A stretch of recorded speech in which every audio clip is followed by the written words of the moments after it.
Саламатсыздар ма достар, менің каналыма қош келдіңіз. Бүгін сіздермен американский корицалы булочка дайындаймыз.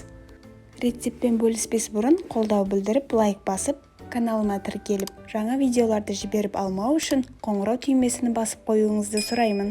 Жылы сүтке ашытқы, қант және аздап тұз салып араластырамыз.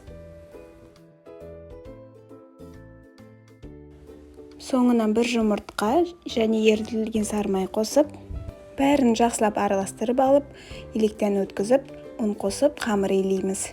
Дайын болған қамырымызды бетін жауып, ыстық жерге көтерілу үшін алып қоямыз. Ашытқымыз жаңа болса, қамырымыз тез көтеріледі. Қамырды видеодағыдай 4 бұрыш қылып, қалыңдығы жарты 1 см аралығында жайып аламыз.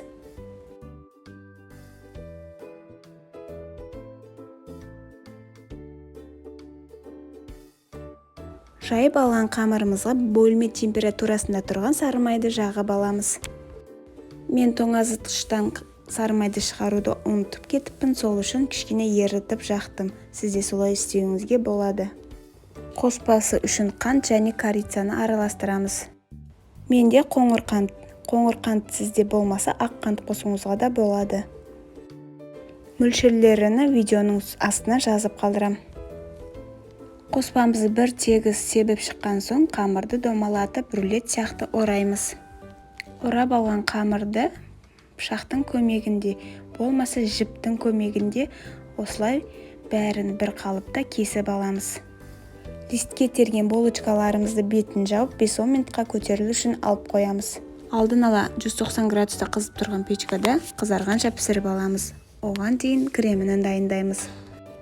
Творожный сырға қант ұнтағын қосып миксерлеп, сосын сүт қосамыз. Кремді жақсылап миксерлеп аламыз.